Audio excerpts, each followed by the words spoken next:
The Scorpion Bowl. Honestly, I'm not sure many tiki cocktails hold as much weight as that name, especially here in the Northeast.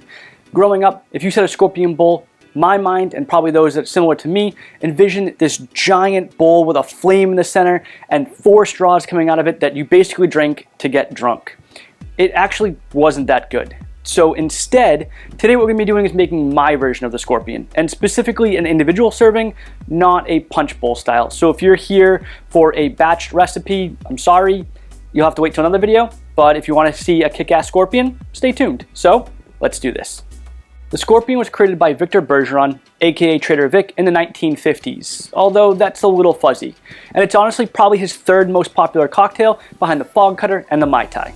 It contains 2 of Vic's signature moves, using Orgeat as a sweetener and splitting the base between 2 different spirits. Not even just 2 different rums like Don did, but 2 different spirits. Specifically in this one, we're talking about rum and brandy. Now, as the story goes, Vic got inspiration for the Scorpion in the 1930s when he was in Hawaii.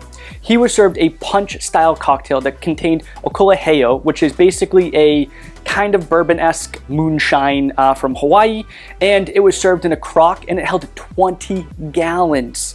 It's a lot. The first actual print we see of a Scorpion recipe appears in Trader Vic's 1947's Bartender's Guide, and it's called a Scorpion Punch. It's a bowl-style cocktail that's designed to serve 12 people, and it contains 1.5 bottles of Puerto Rican rum, 2 ounces of gin, 2 ounces of brandy, 1 pint of lemon juice, half a pint of orange juice, half a pint of Orgeat, half a bottle of white wine, and garnished with 2 sprigs of mint. Now fast forward 25 years to the 1972 revised Bartender's Guide by Trader Vic, and we see another Scorpion. This time it's an individual recipe, and it contains 2 ounces of a light Puerto Rican rum, 1 ounce of brandy, half an ounce of Orgeat, 2 ounces of orange juice, and 1.5 ounces of lemon juice. Now Vic's wasn't the only place that had a Scorpion on their menu at this time. We see a Scorpion on the menu at Kelbo's in Los Angeles, although it does contain passion fruit and it brings back the gin that we didn't have in the 1970s individual version. So it's a little bit different. We also see Steve Crane's Luau creating their own Scorpion as well. This one does bring back gin, which actually kind of just makes it Trader Vic's Fog Cutter at this point, but I mean, who am I to say? So I've made the 1972 individual Scorpion Bowl, and honestly, I just find it lacking. It's flat, it's one note, the orange juice does nothing but provide dilution, the brandy is lost, the light Puerto Rican rum does nothing for this cocktail at all. So instead, I'm going to show you my version. So to make my version of the Scorpion, you're going to need an aged Jamaican rum, I'm going with Jamaica. Cognac, I'm going with Pierre Ferrand's 1840. An Overproof Heavy Rum, I'm going with Plantation OFTD. Orgeat, this is homemade and it's a 50 bricks.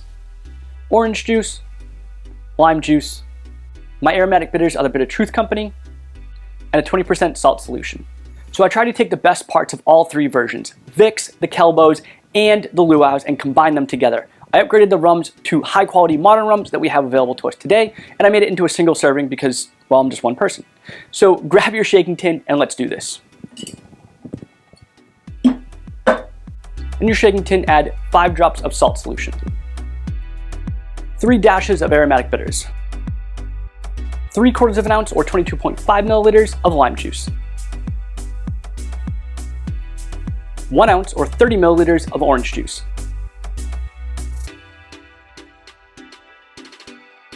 3/4 of an ounce or 22.5 milliliters of Orgeat, 1 ounce or 30 milliliters of Cognac,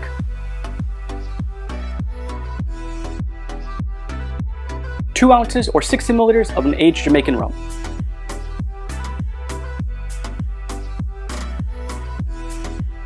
now add 8 ounces of pebble ice to your shaking tin.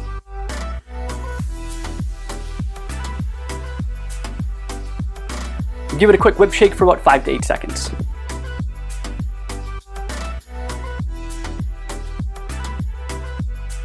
Grab a chilled 18-ounce snifter and add 8 ounces of pebble ice to your chilled glassware. Now open pour in. Now float half an ounce or 15 milliliters of your Overproof Heavy Rum on top.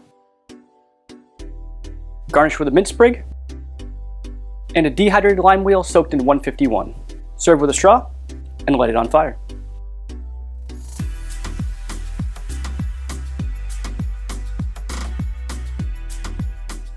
And there you have it, my version of the Scorpion. Let's give it a try. By the way, make sure you blow the flame out before you put this anywhere near your face. Mine just finished going out, so we're good.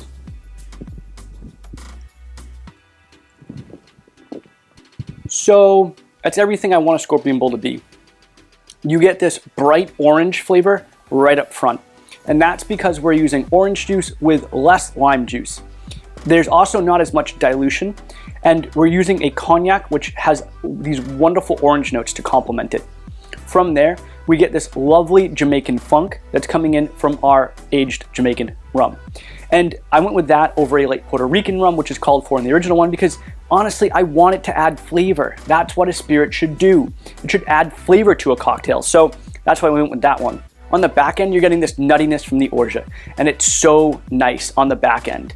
And then depending upon how well or how long this sits, that OFTD or that overproof rum is gonna start to dilute into the cocktail and really kick it up. A lot of things that happen, especially with cocktails like this with orange juice and a lot of ice, is that they dilute so fast. And by the end of the cocktail, you've got basically a watery mess, which is why you do a float of an overproof heavy rum on top, so that by the time it dilutes and you get down to the bottom, well, you're left with a surprise and it kicks this cocktail into high gear at the very end. That's it for today's video. I really hope you enjoyed my version of the Scorpion. If you go out and make it on your own, I'd love to hear your thoughts.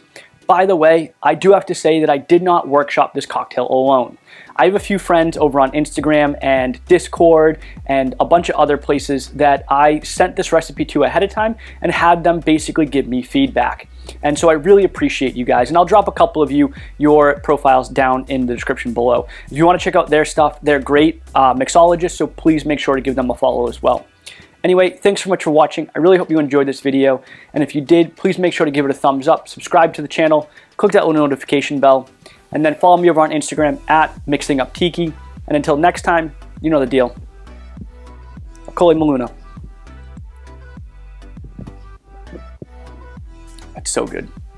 I don't really want to drink all of this, but I might end up drinking all of this. So we'll have to wait and see.